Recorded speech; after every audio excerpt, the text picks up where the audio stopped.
The next step up to being able to engage and really develop our lower abdominal structure is to add some gravity. So basically what is the same as the lying leg raise. So I've got a height adjustable bench here, head up at the top, I'm going to keep my hips down here, legs at the same movement, but now I have a wider range of motion to really have to engage and work the lower abs.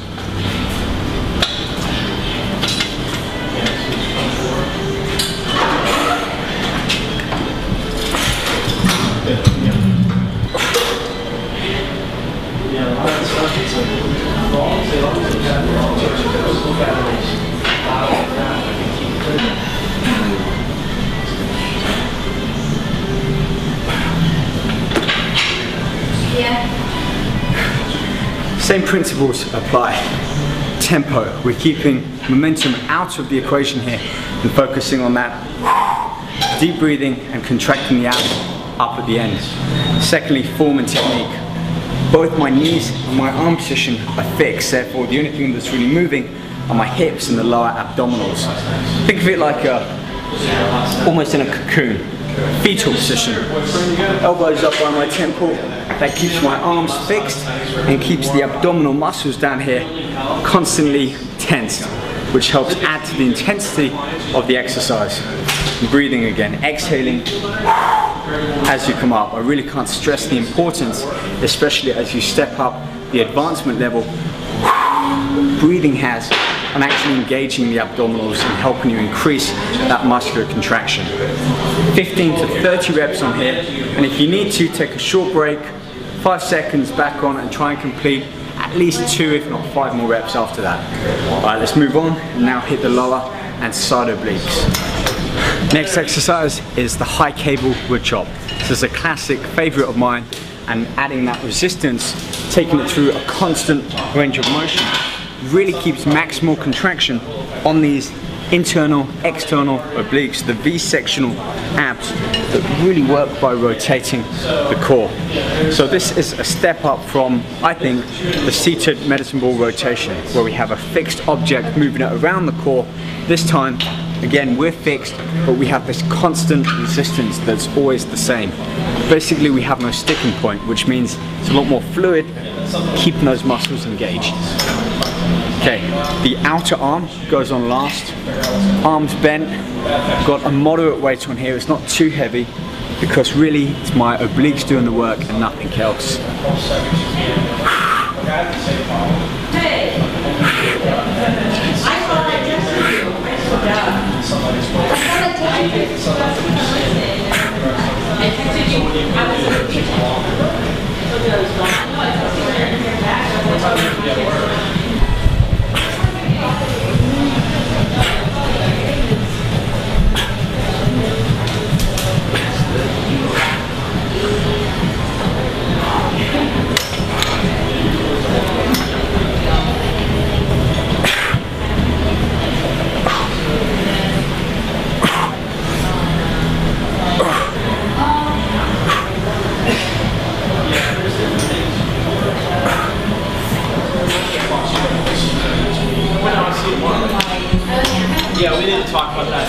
I love this exercise for really developing the side obliques. I don't use too much weight on, instead I focus back on the breathing and the technique and form, keeping my arms as fixed as I can.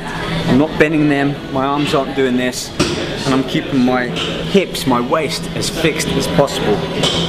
I'm doing this movement, which even without any weight, as you can see, the muscles happen to work. So when I combine breathing in with that, I really get that deep contraction, putting the abdominals in. When you add some resistance, like I have done here, that really helps improve their conditioning and helps you get that grainy effect, grainy, ropey muscle effect when your low body fat levels come through. And that is where cardio and diet can come in. But you've got to have the abdominal structure developed before that can be seen.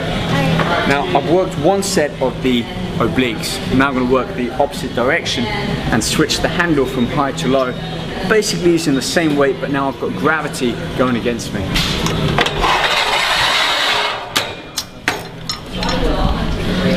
So out your hand, over on the end.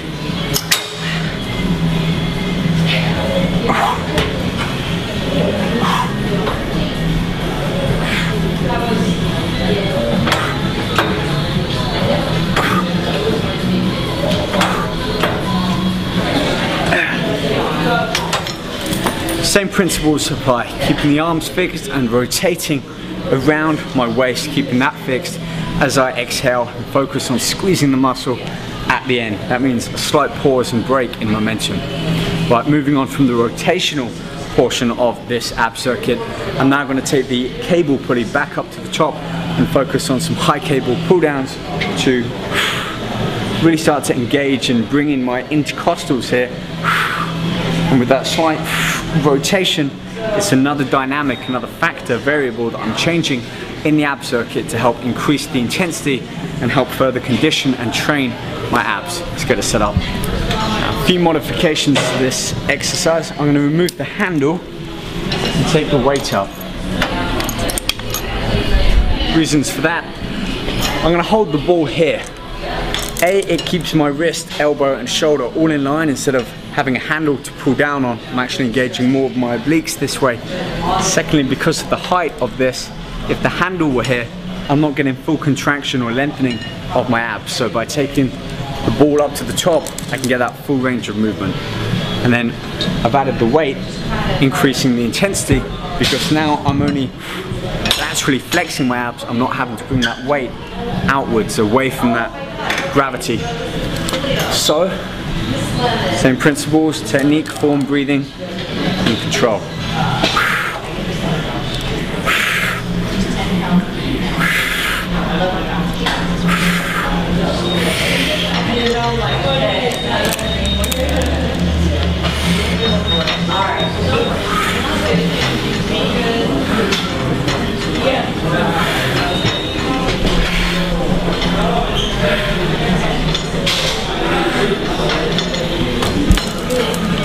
You can see from this exercise just that shortness range of motion.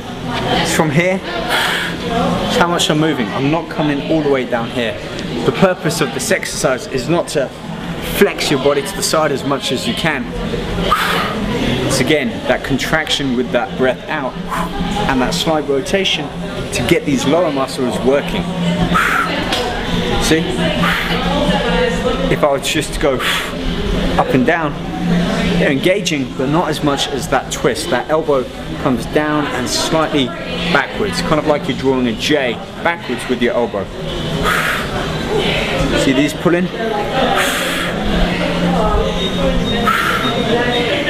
So if you want to focus on getting that V cut just around the top of the short line, this is a great exercise to be able to build up to and really get these lower muscles working.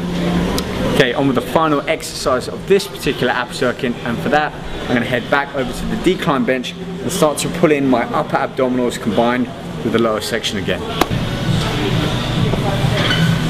Now I'm going to bring gravity back into the mix for this final ab exercise of ab circuit 2. The reason is now my lower abdominals have to work that much harder to contract and pull my body weight or my torso, shoulders up from that decline position. So I think shoulders and hips, whichever is going to be lower, means that particular portion. Lower abdominals if the hips are lower than the shoulders, upper abdominals if the shoulders are lower than the hips. So we're just using this adjustable bench to manipulate which part is doing more work.